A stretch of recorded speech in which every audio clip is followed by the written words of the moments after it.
Hey everyone, good evening. And boy, do I have a show tonight. Mr. Brian Kramer, thank you very much for being live here with Live Talk with Becky Chernek. And before we get started, I just want to let everyone know who is Becky Chernek. And I got to tell you, I like to provide the very best in finance and insurance training for auto dealers throughout the USA and also Canada. Especially dedicated to franchise, as well as recreational independent dealers, and really affecting and impacting change. And that means also being more innovative and engaging customers earlier on online to how we engage that customer in dealership, and also from desking to finalizing that transaction in the F&I office. And this is where you can say that, man, when I met Brian Kramer, I'm thinking, you got to be kidding me. This guy is doing it all. And talk about really getting it and understanding, this whole digital way of doing business, not just because it's the buzzword of digital retailing, but really how to affect that change and how to create more efficiencies through this technology. So let's bring it on. Let's talk Brian Kramer. And boy, let me tell you, Brian Kramer is also going to talk about some changes that have come up recently. So welcome, Brian Kramer. Thanks for having me. Always a blast to be on here with you. Absolutely terrific. Now, Brian, you've been in retail like forever long today. I mean, forever. I mean, you're 28 years. How many? 28. 28 years. I mean, you have an incredible background and previous just GM over the past 6 years at Germain Toyota, Lincoln, and you're phenomenal. I mean, you really, I got to tell you, you're aces as far as really understanding how to embrace this digital environment and really putting it to use, really making it work and impacting and utilizing this technology to make life a lot more efficient for your customers, and also helping you to maximize your profits in sales and F&I. So I compliment you for a damn good job done. Damn good job done. So that's all in the past. I'm a vendor now. I'm sorry. Now you're a vendor. Ooh. Ooh. Just like I went from retail to consultant. Oh, like God. But my goal is to bring that stuff together, because I don't think that should be the reaction. It's just like with consumers, the way that they think about dealers are like, oh, the dealer, it doesn't have to be that way. And it's up to us to change it. So you're a game changer, if you will. And you think of things a little bit more high level than a lot of us. And I guess that's what makes you so obviously different from a lot of people in the retail industry. So first of all, why did you decide to take it upon yourself to change the environment at the dealership that you were at the Toyota store? Toyota was doing pretty darn good, but you took the initiative during COVID that, you know what, this is a time to really make things happen, to change that environment. And then from there, you had other responsibilities into that Lincoln store. So tell us how and why you decided to embrace that technology. And and the thing is, I want to share with everyone, it wasn't easy. It's not easy to do something what you did. No, and it wasn't. It wasn't something that I did. It took obviously a village to get all that stuff going. Hey, Larry. And we got Christine. I'm sorry. And then we have Michael. Thank you, Michael, for being here. Andy. Hey, Andy, thank you for being here. And then, what's up, Brian Kramer? You're going to kill it. I don't know who that is, but I appreciate that. So you go back to, the Toyota store.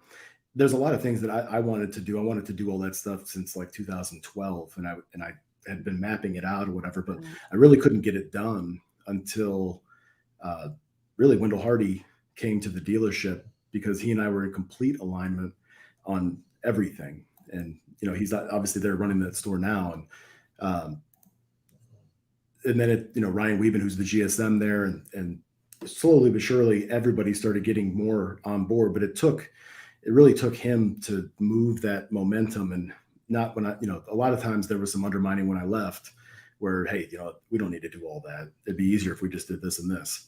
And he was really I would say the impetus of getting that going. Then when COVID happened, I had an excuse, really. I mean, I guess I'll pull my Tony Hathaway's been down this road with me before, but I used COVID. I didn't really talk about it until probably today, but I had that opportunity. When everybody, it's only when it's so painful that people are that open to change. If I tried to do all that stuff today, I probably wouldn't have had the same result. It's only because there was so much panic, and we're working every other week, and we were just in survival mode, that I was able to get everybody to think. So I kept on saying, you never waste a good crisis. And I said, we've only got so much time before this runs out. We're going to do this and this. So, Jared Kilway, Wendell, Ryan Wieben, Ben Pettit, Josh, all of us were, working round the clock, trying to put all that stuff together and try to change as many things in as short a period of time as humanly possible. And then using technology to try to guard it, right? So the way I look at technology is technology should be interwoven with the process. It shouldn't be exclusive. It shouldn't be some bolt-on that we use. It should be, woven into how you do things. For instance, from the beginning of the deal, and this goes way back to, the fundamentals of selling cars, but when you're asking somebody about a needs analysis, what are they trying to accomplish today? How do they want to title the vehicle? All the things that are going to rear its ugly head as you get further into the transaction. If I don't find out immediately from the get-go, how are they going to title the vehicle? Mm-hmm. Well, then by the time the F&I manager gets it, they got to go in and redo all the paperwork instead of laying all the bricks. And you've got bricks of the client before they come in. They have the opportunity to upload the driver's license, upload their insurance card, complete their credit application, appraise the trade, hopefully through AccuTrade, and all these other things that will then populate into the CRM. And when you use technology the way that we did to almost, guide everything into a channel, there's only one way. And if you go outside of that, it's so much more painful than if you just follow the flow. Our job as leaders in the industry is to make it easier. If we want our associates to do something a certain way, we have to clear the path, get the rocks out of the way, and make that the easier way to go for them, even though it might be a little bit harder for us initially. And it's going to have to be like going off-road into the brush to do it any other way other than the way we want it done. And ultimately, it's got to work for the associates and it's got to work for the customer. In a lot of instances, the associates want it to be easier for them, but not for the customer necessarily. But if you want to know what my motivation was, it was my obsessiveness with seeing customers waiting to get an F&I. And I knew that there could be a better way, and it was driving me insane. The idleness and the downtime of just, hey, what are we waiting for? What are we doing that's preventing that client from going in there? Why can't they just go right in? And there's always a reason. It's just a matter of just bleeding the bubbles out of the brake lines, doing a customer path, the customer journey mapping, figuring out every single step of the journey. We're doing that now at cars.com with onboarding dealers, right? It doesn't matter what the journey is, but there's always going to be friction points that can be removed, and simplification of every part of the journey.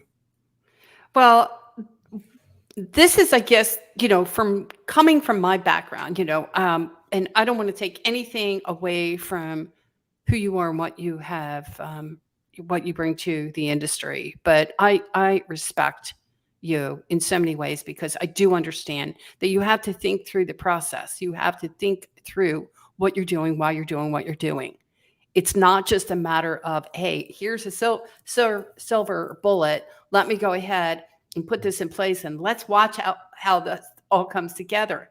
It's just not that freaking easy. I wish it was. You have to think of every component that comes together. It's a puzzle coming together and understanding. And this is what I just freaking love about you. You understand from the very minute that customer lands on that dealership website what to expect. You know it inside and out. You know it from the time that customer comes into that dealership, steps foot in that dealership, from that sales consultant to what's taking place on the desk. How important is that? What is that relationship all about? What is that conversation all about? What is the communication all about? How does that deal all come together before it makes its way into that F&I office? And you know how much I love Dora. And she's amazing. I love for good reason. I love her.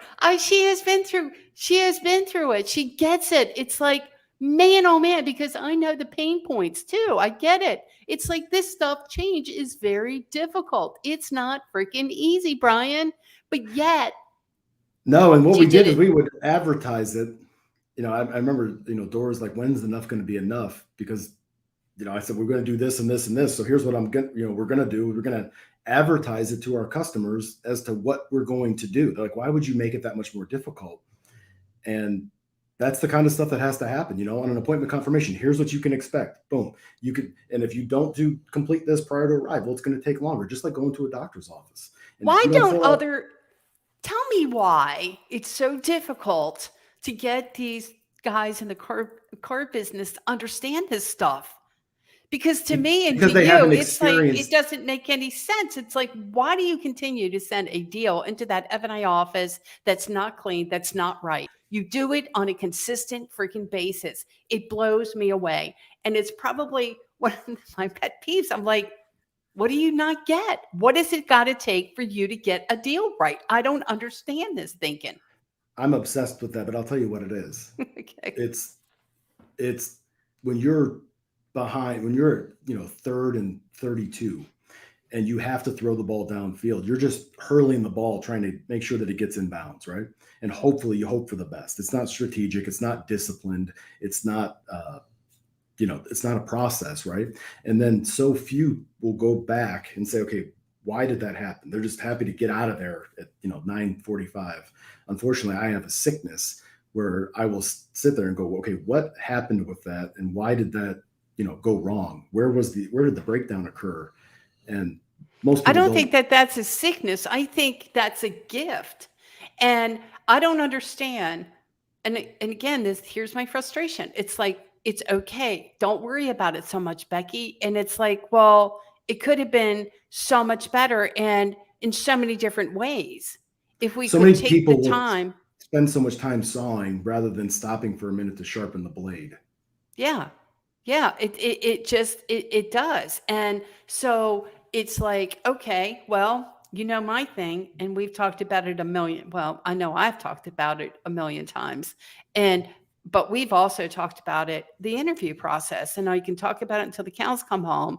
And I cannot get F&I people to understand the benefit behind it. It just blows me away. It's like, why in the world? And the thing is, Brian, they already know that their deals are sloppy coming in. They already get it. They know. They complain about it all the time. And it's why like, because it's allowed. If you want to e-contract, there's no other way to e-contract than to e-contract, right? That's the future of blockchain, smart contracts, going into the metaverse. There won't be, e-contracting is a glimpse into that. That's the first iteration. It's the closest thing there is to it. And it will get to the point where there is no other way. And that's the way it has to be. It has to be that discipline to where everything has to balance out. If you try to bake a cake that's supposed to take 350 degrees for 20 minutes and you crank up the oven to 700 degrees at 10 minutes, it's not going to generate the same outcome. It has to, there's a process to it. And just because you accelerate it doesn't mean it's going to end up in the same result. And so many people with the cancellations, and they're coming in and they just don't ever feel like they can get out from underneath it. That's why. So if you don't at some point pull the on-down cord and stop the assembly line, like the Toyota way, then you never get the time to regroup. And most people are so busy just, trying to put fires out that they don't have the benefit that I had of a killer management team that's like my left tackle. So I can sit in the pocket for, 10 seconds just looking downfield for the right receiver. If you don't have an offensive line like that, you can't ever get past it. So what's going to be really tough for you going forward? I mean, you put the most incredible team together. You have put the most incredible process together, got my freaking attention. I'm all over it. I love it. I mean, I talk about it all the time. I'm like, don't tell me it can't be done. Don't tell me it can't be done, because I know it can be done. And it's very efficient. And I talked about you today, and I said, and I was talking to accountants. I don't know if you're on tonight. I hope that you are, but I got to tell you, maybe they'll listen later if they're not on tonight. But here I'm like, can you imagine having a clean CIT? And can you imagine what that's all about? Registrations clean as all get out, no issues, no headaches, no friction, no waiting for customers to come in back into the F&I office to get it right. Can you Printing imagine the statement in 4 hours? Right. And your comptroller sending you pizza. It didn't start out that way. I don't think so. How did it start out, Brian? Painful, brutal. Yeah. Questioning everything. Why are we doing this? This doesn't make any sense. We need to just, and that's what happens, right? Yeah. And I They're was like, has this man lost his freaking mind, or what the hell are you doing? Right. I questioned myself a lot of times during that process, right? And I had tons of people asking me, is it even worth it? Or why? What's what's your end goal? Why are you even doing this? How much more money are you making? And the answer wasn't a lot, but it's an intangible, right? It's, if you sit there and you take every single time somebody fills out a credit out prior to arrival, I can tell you that by the time I left, it was 11,000 hours, 11,400 year to date as to how much time was saved.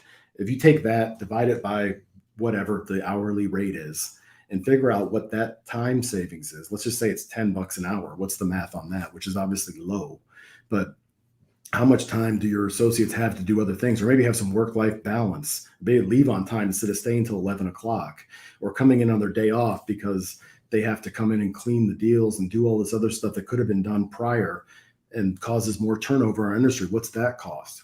And those are all the things, if you're just measuring gross, then, they might have a point. But I look at it other than that. I look at the unseen cost of the death by 1,000 paper cuts, of the friction, the frustration in between associates that are arguing with each other, and they don't even know the reason why. And it all stems from the root cause of all this, the lack of deal discipline.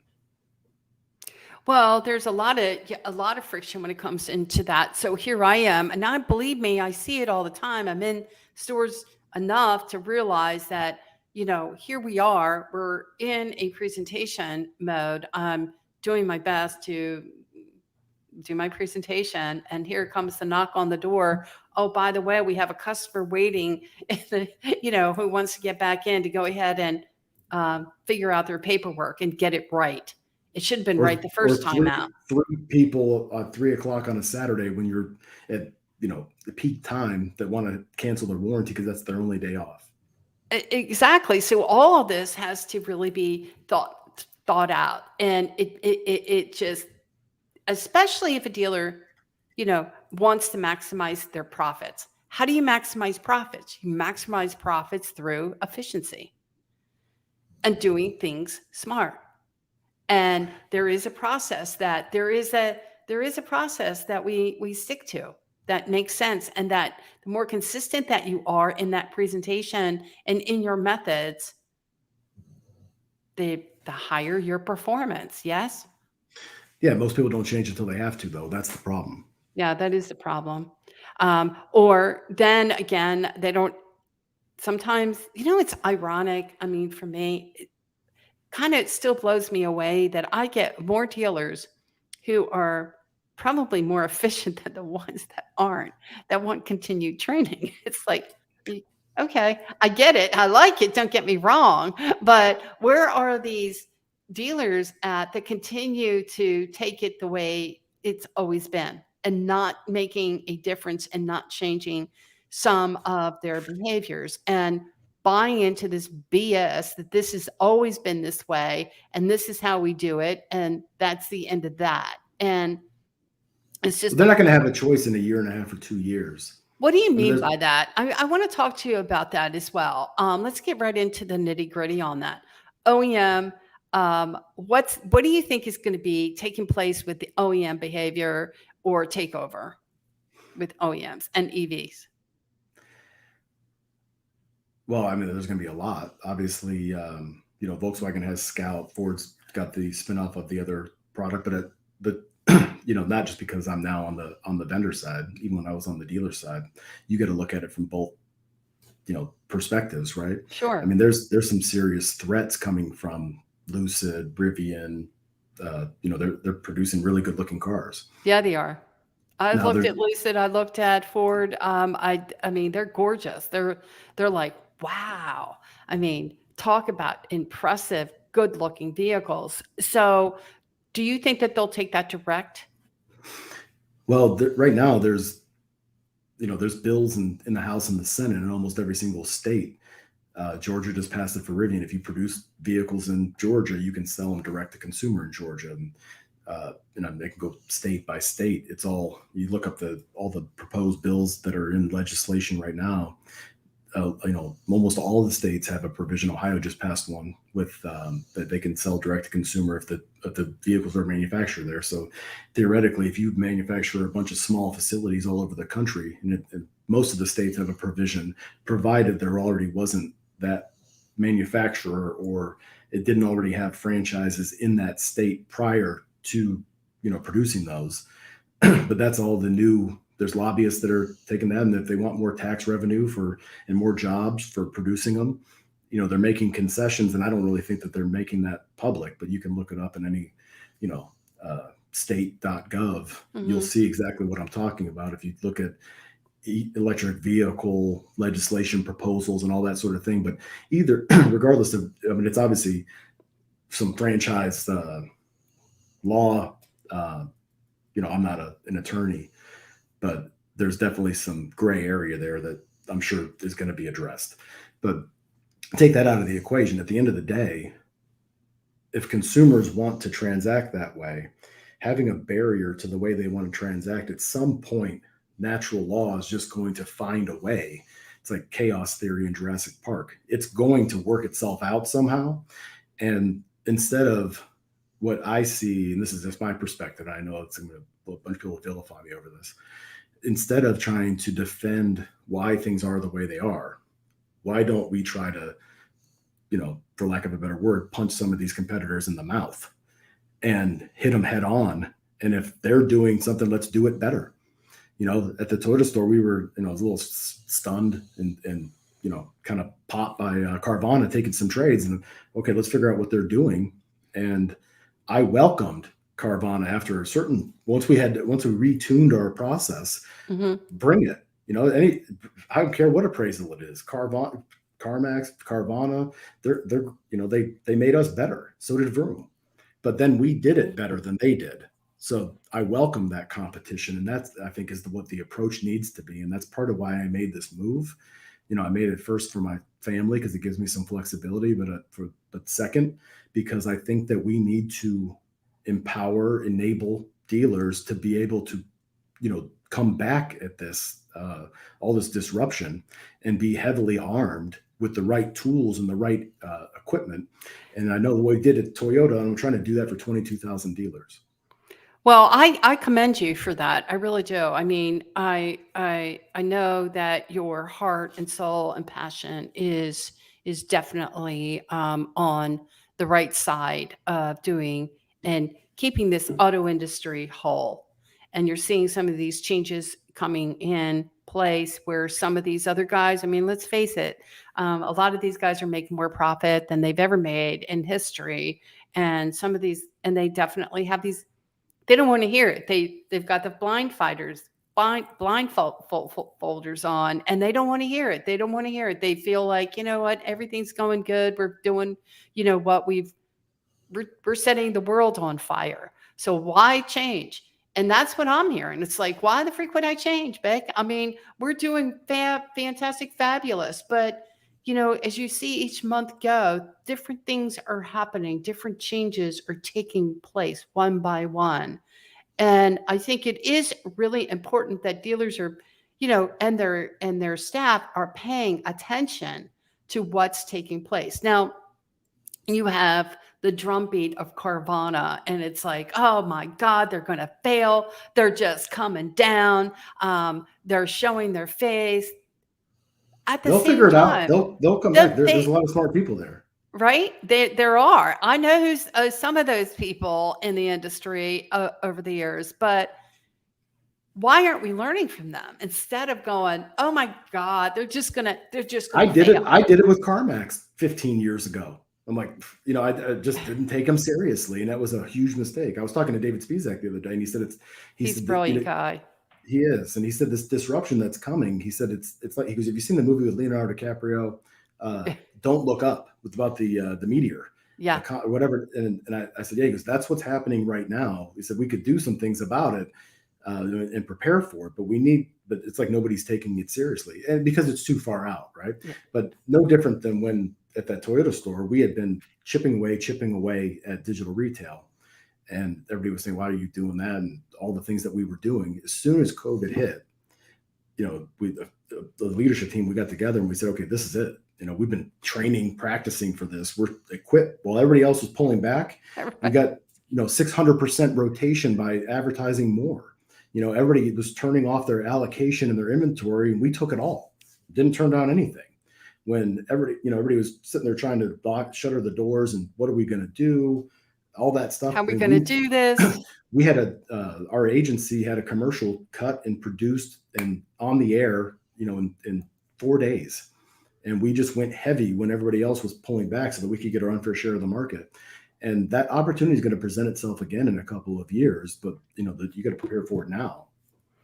Right. And so that's the game changer, making sure that you're seeing what's really taking place and preparing for it. And it's not just about what's happening so much today. So first and foremost, Katie, thank you so much for being here. I love hearing Brian say that he is wanting to help create a better connection between dealer partners, vendors, and dealers. What is a step that you plan in the process to help break down the walls between the two and change the negativity that dealers display towards vendors? Whoa, good question there, Katie. And then Mike Thomas says real quick, hey guys, good to see you, Mike. I'm glad you were able to make it on. And then Andy, great. Thank you for making it on. Gravy Train will be coming to an end and we must adapt. And then of course, Holly Ann Peck. Thank you, Holly Ann from AutoFi, coming on to say hi. Good evening. Good to see you, Holly Ann. Thank you so much. Okay, so let's go ahead. Do you want to handle Katie's question? Yeah, and I'll tell you, it's been a great learning experience for me looking at it from both sides, right? And I always try to look at everything objectively, just like we were just looking at Carvana objectively. And sometimes there's a confirmation bias or a sunk cost bias that'll prevent people, they'll automatically jump to one perspective rather than to the other. And looking at things from the vendor perspective now, I think it's really helping, cars.com as I bring the dealer perspective around as we're making decisions as a team.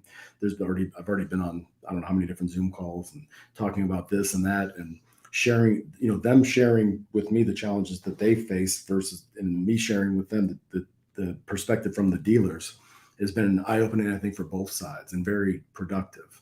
And the conclusion I've come, I'm only 48 hours into this deal or 72 hours, but kind of like the philosophy that we're going to be using in AccuTrade, where there's a best end user for every used vehicle.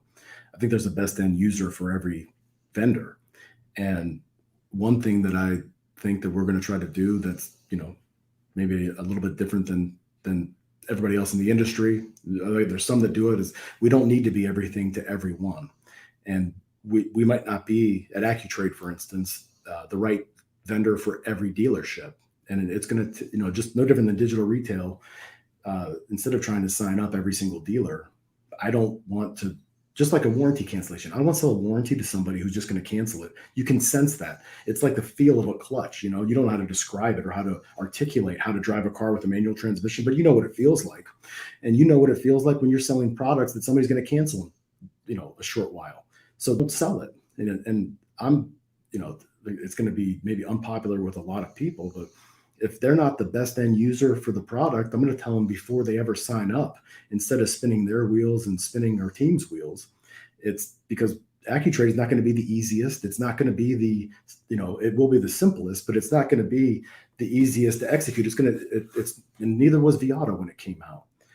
And those two can work, the same. It actually bolts onto the end of vAuto, but that wasn't the easiest, but at the time it was the most effective, right? And this is not going to be for everyone. There's core tenets that are going to have to be executed, and we're not going to try to sell it to, hopefully every single dealer gets on board, because it's going to be wildly profitable.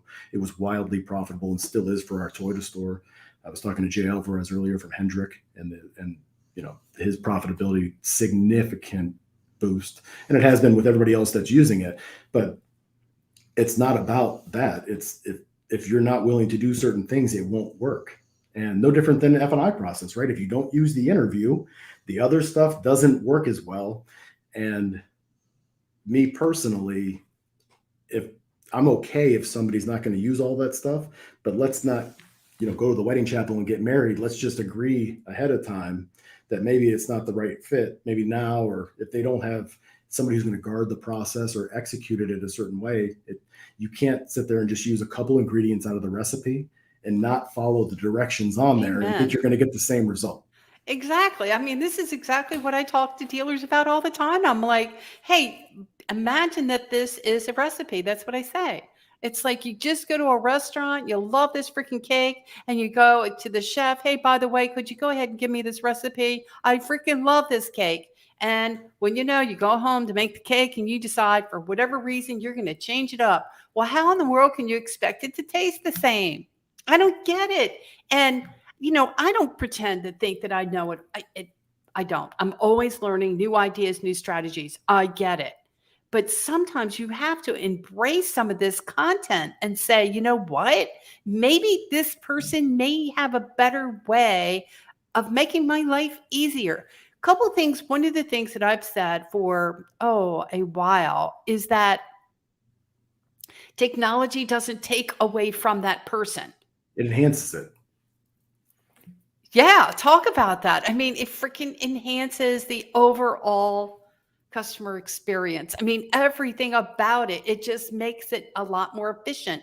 Why don't we do it? Why don't we embrace it and have a better understanding? And I think that sometimes that's where Katie's coming from. It's like you have something, you have this great tool, you have I don't care what it is, I have a process, you have a technology, you have this that can make a big difference, but yet it goes to deaf ears. But just like when I was a dealer, think about like Lincoln. When I was a dealer, I used to always poke holes in what we did as dealers, right? So I'll poke holes in, from a dealer standpoint, now that I'm a vendor, what bothered me, dealing with vendors is when and I call it pitch slapping. And when somebody would just pitch slap me over, well, yeah, but what about this? Not knowing what I wanted to accomplish, not know anything about the store, not know anything about my staff, not even knowing if it's a good fit, and being okay with it instead of trying to sell. Let me tell you all the advantages. Let me tell you why this is the best widget. And then next thing you know, a dealer has, because I'm just going to say it right now, I've seen in the last week some dealers that have KBB ICO, AccuTrade, Edmunds, and 3 or 4 other trade tools all on one landing page. Just pick one. Even if you don't pick, it doesn't matter which one you pick, just be consistent across the board and stick to something instead of, and I think that, I guess me as a vendor now, we need to be more disciplined to not just sell. That's a cancellation waiting to happen. Why sell the dealer? Why not say, you know what, you need to go with one solution and have fully integrated into your tech stack, because if not, you're going to get frustrated. You're going to say, we're not, generating any business when you've got 3 things doing the exact same thing. Somebody should be honest with these dealers and tell them to not move forward or to cancel these things and be more just like we talk about, everybody wants to be more transparent with customers. We need to be more transparent with dealers. Okay. So I get it. I get it. Oh, So basically, it's like, how you're trying to sell a service contract. Damn well, right, the customer's going to go ahead, maybe buy the service contract, but a month later, it's like you just got a charge back on your hands. So what good is it? So like, or we want dealer cash. We say, hey, get a finance with us. Buy-in. You need to finance with us. It and seeing the benefit. By the way, you can cancel it in 90 days, but don't tell anybody. Right. And you're like, wait, why are all these cancellations? You must have been in finance or something, Brian. And it's all these things that nobody wants to talk about, but I'm now seeing it on the other side. So I'm about to pull the curtain back on that too.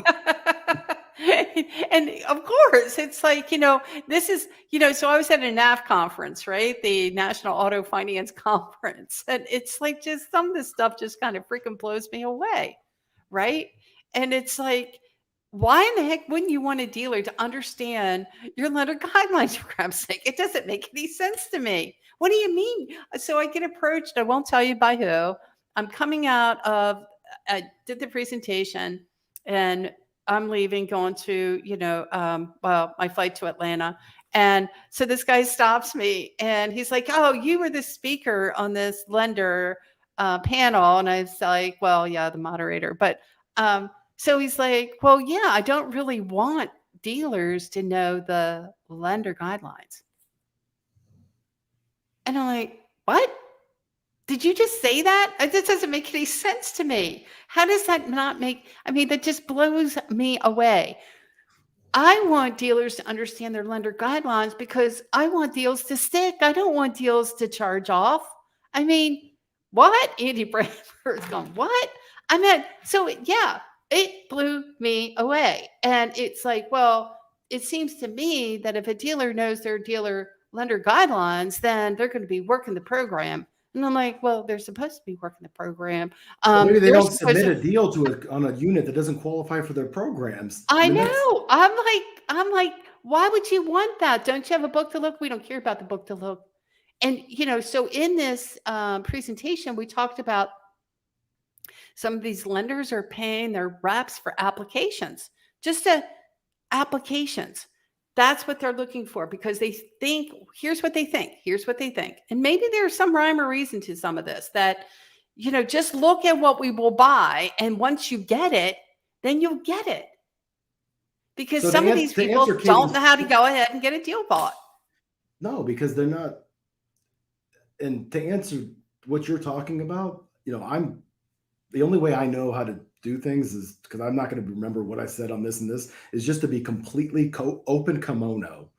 And I'm going to do the same thing that I did on the dealer side, on the vendor side, and right, wrong, or indifferent. I'm going to be brutally transparent about everything. And it might not be what everybody wants to hear, but it'll just be the truth and just the way it is. And I find that, everybody might not agree with it or they might not like it, but at least they understand. And there's a reason for everything. And if the more transparent we are as vendors, I always found that vendors were always vilifying dealers, that they weren't being transparent with the customers, but it goes both ways. And there's got to be a lot of transparency between the vendors and the dealers. And say what you want to say about Jim Farley.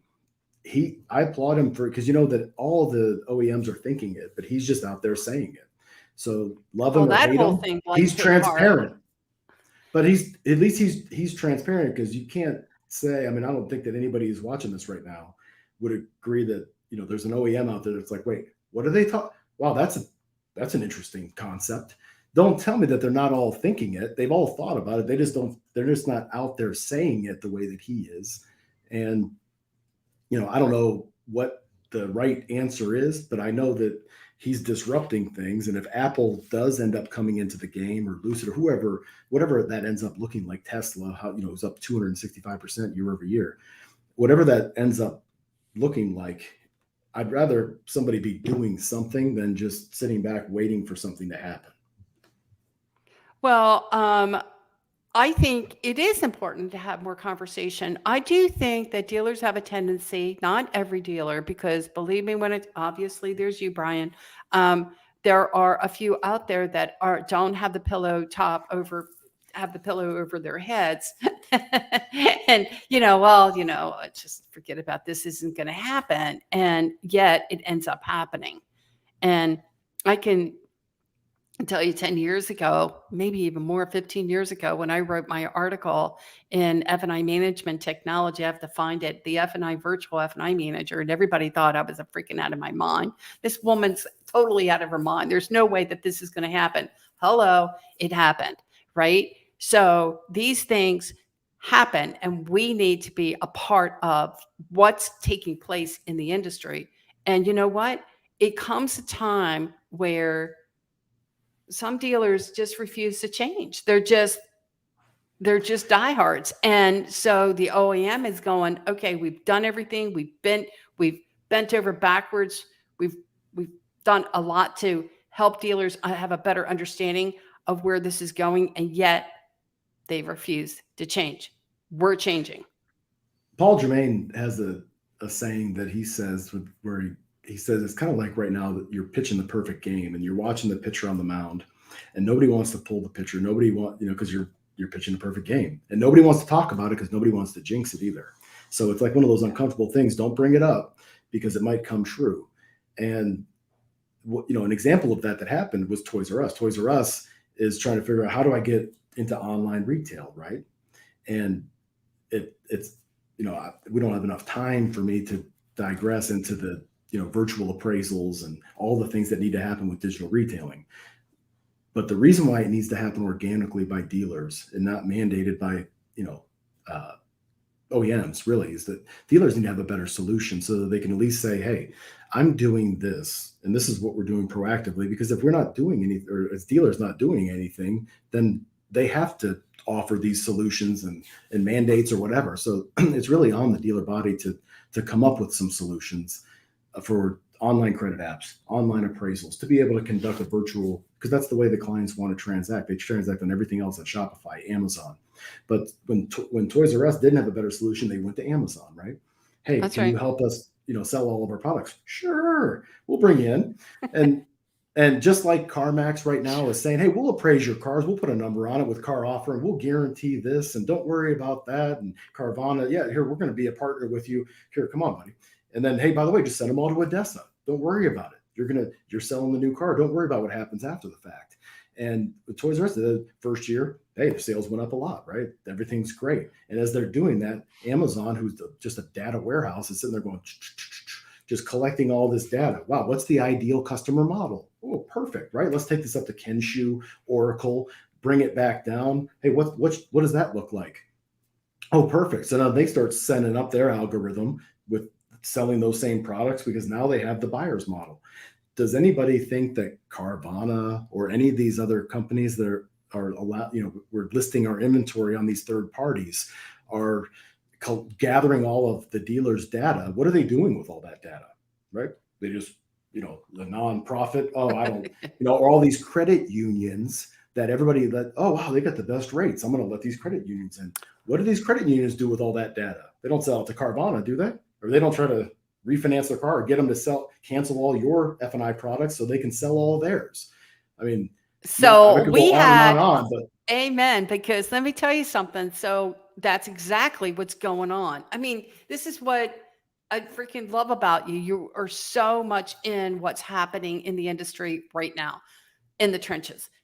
That's what's going on. Everyone's sending their business to credit unions. That's what they're doing. Not everyone. There are dealers out there that are going, I'm not sending my business to a credit union. Yes, the rates are better. But what's going to end up happening, they're going to take that customer. It's just a matter of time.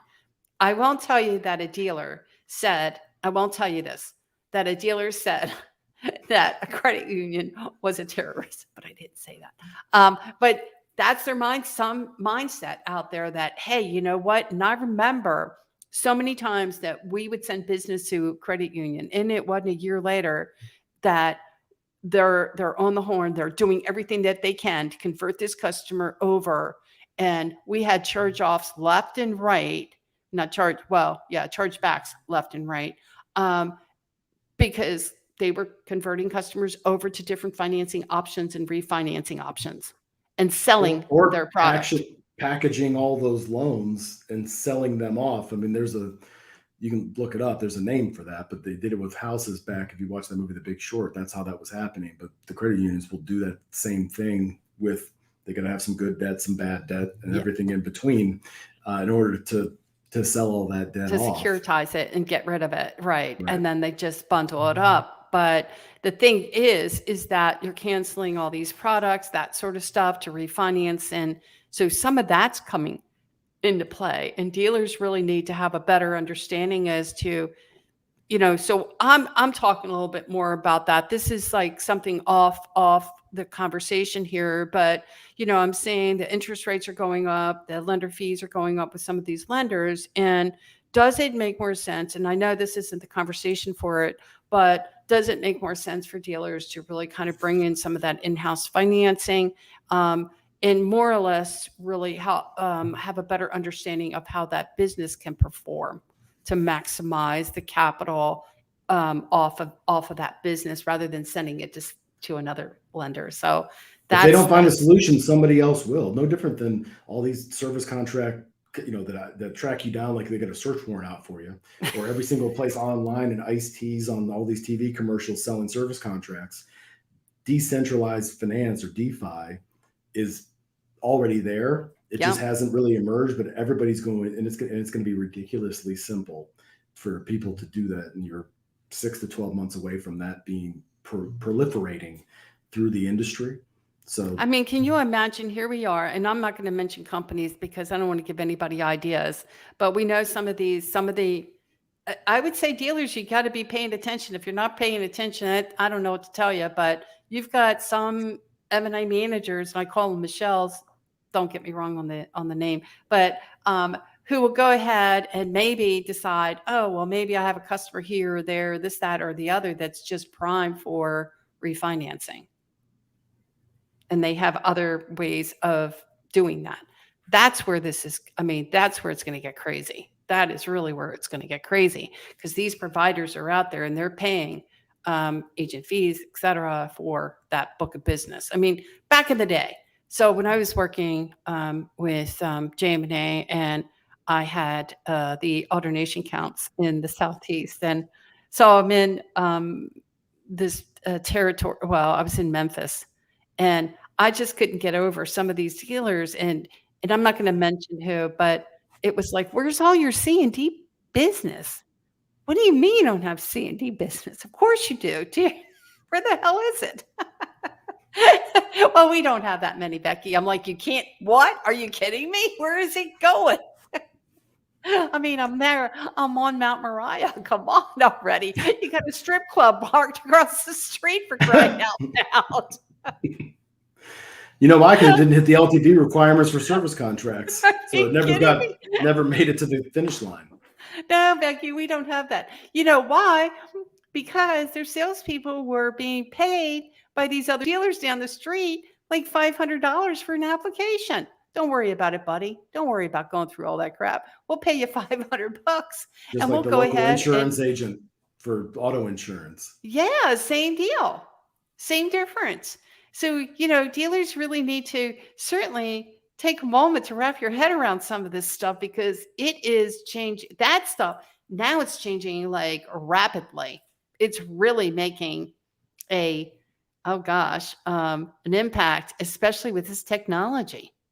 I mean, it's amazing what we can do with it. Where I think a dealer, if they understood the way this works, and I'm not going to go into it right now, but they could actually bring in that in-house financing in to offer customers refinancing options. That way we're not losing customers to other refinancing companies. We can actually put customers in a better situation, keep our payments within line, still being able to keep their insurance, service contract products, that sort of thing, or even add to service contract product options as well. There's a lot of different things that a dealer can do with that and keep it more in-house and manageable. Not all of it. That's part what we're going to connect the dots on. I mean, cars.com, there's a lot more of a reason from an enterprise standpoint than just AccuTrade in terms of the, the end goal of the company, right? So you've got obviously cars.com, they own Dealer Inspire websites, Dealer Inspire digital retail tools, AccuTrade, which is a critical component of that. They have a company called Credit IQ, which is allows clients to pull payoffs throughout that journey. And accurate payoffs too, like WebBuy would have. Correct, exactly. Right? Yeah. So they can, connecting all of those elements and all of that through the enterprise, clients will be able to virtually transact. And here's the reality of it. Not many people want to go through 500 to 1,000 hours of connecting APIs, troubleshooting, doing all those sorts of things right now when the market's that good. So we see that as an opportunity to make it easier for dealers, and no differently than dealers should make it easier for their associates and for the customers. That's our goal, is to make it easier for dealers to, get leads from us that are already vetted, seasoned, loaded. The client already knows, they want to sell their trade, and using that as right now, the average consumer is checking multiple sources, and they're checking Carvana and they're checking CarMax online. And if you're not in the same ballpark, you don't have to be the highest bidder, the whatever, but you got to be in the game. And if you're not, or many dealers don't provide a number over the phone or over online, or we're going to give you a ballpark instead of a real number, and we're going to ask you 100 questions and all this stuff, versus making it real simple. We're going to make that real easy and just serve it up seasoned, vetted, ready to roll to the dealers as down funnel as possible. So what do you think of Tachyon? I think I don't know. Tachyon. Yeah, no, I think they're amazing. That's going to be a major disruption. It hasn't happened yet, but it'll be a trickle, and then all of a sudden it'll be massive. What is it about Tachyon that they'll do that is going to be a game changer for the industry? They have an open API infrastructure. So instead in of layman terms, so let's say they're the spinal cord, and you have all these vertebrae that come off, and the vertebrae are your, cars.com, Dealer Inspire, AccuTrade, what you pick, the website, the vendor, the CRM, all of that stuff, your Dealer FX or your X-Time service scheduler tool, all of those things interacting. So when you go through CDK, you go through Reynolds and Reynolds, it's anywhere from $45 to, a couple $100 for every data piece in and out, right?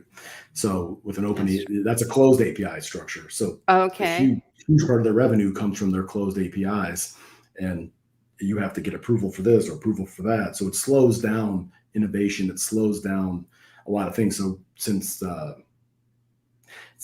Tachyon, they're going to make the money from market share from, it's kind of like if Facebook, if they charged every user, I guess the cost would have been $14 a month, but nobody's going to pay for it. Since you give it to them for free, you get that many more users.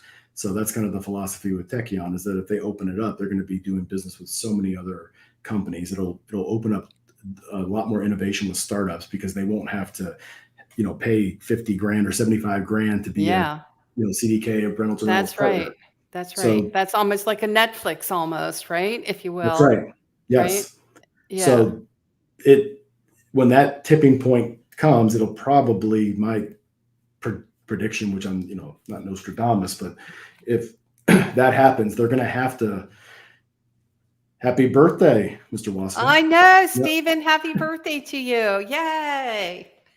But they're going to have to open up these APIs, because they're going to have to compete with Tachyon, and that's going to decentralize and take down the whole mainframe, I guess, for lack of a better word. But it's going to be very disruptive with DMSs. It'll be. I can imagine. And it's going to allow all these startups to come out with a lot more innovation. It's going to be explosive. It'll be good for everybody except for Reynolds and Reynolds and CDK. Yeah, I guess that's So how are digital retailing providers going to work with the fact that some of these OEM, it needs to be an OEM approved digital retail provider? What are your thoughts about where is that going? I mean, are they, and like you got the digital retailing providers, and then you have the ones that aren't integrated with Well, you only have two. Who's integrated with Dealer Track and who's integrated with Route One? Pretty much all of them. I Most mean, of them who's can the integrate with either CDK one. has what digital retailing? So they have Who did they use? they have their own. Well, they bought Roadster, Okay, that's right. Okay, Roadster. So and then they have now E-Leads. that's right. So so part of that package is Roadster. So True, they're but you not can. having to go with another provider. Why would they go with another provider? So what happens in that situation is, so most everybody can connect with the DMS. Upstart You can, and yeah, AutoFi integrate. You can can. do all that, but this has come. I guess I said that wrong. But What the I better meant way to to say, flow it is to go yeah, through the CRM to the DSP, yeah, Route One or Dealer Track. Let it come back in, and then just have all your APIs go into one of those, and then Route One obviously has to interact with CDK or Reynolds, and so does Dealer Track. okay, And so that's what most people are doing, is they're just taking it through the DSP because the APIs are significantly less. okay. But the OEM eventually is from what I understand, Brian Posh has been talking about it as far as an approved OEM on digital retailing, on the digital retailing platforms. So you have to meet certain criteria as it comes Okay. to integrations, and there's one set for sales and there's one set for service, right? And there has to be, just like there is with the OEMs, if you want tires, you have to offer 2 or 3 different kinds. You can't just have Firestone. Remember what happened with Explorers. So there's got to be multiple choices also, so there's no collusion or whatever. So they're gonna, even if there's an OEM solution, or they say Techion's the DMS, they have to still provide 2 other options. Same thing on service digital retail tools. There's going to be they're setting standards as to here's what the requirements are. It has to do this, this, and this. And if it doesn't do that, then you're not certified, which is smart on the OEM's part, because then they're not building the software themselves. They're just certifying, what So they they're think pretty should be much done. dictating to a dealer that, hey, by the way, if this doesn't have this or that or the other, it's not going to be allowed. So there's some that yes, to answer your question, yes, but there's a significant amount of infrastructure that goes on the OEM side, and I've been, I've seen, looking at it objectively, I've seen it from that side as well, right? So from the OEM standpoint, to have their back, they've got, like with Toyota, they have TIS, so you pull recalls, you pull over-the-air updates, all these open campaigns, national service histories, which will eventually